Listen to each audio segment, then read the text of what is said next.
Hey everyone, welcome back. In this video, I'll show you how to fix Spotify app crashing on Android or iPhone.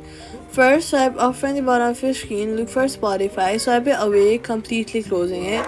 Wait for a few while and then restart. Then, restart your phone to clear temporary system memory. Next, head over to the App Store or your Play Store, search for Spotify and make sure that the app is updated to the latest version. On Android, go to Settings, then Apps, then go to Spotify, then Storage, and then Clear Cache.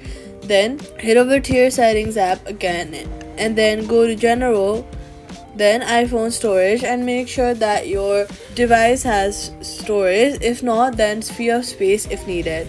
If the problem persists, go ahead and uninstall and reinstall the app. That's how you fix Spotify app crashing. If you found this video helpful, do not forget to like, subscribe, and hit the notification bell for more helpful tutorials.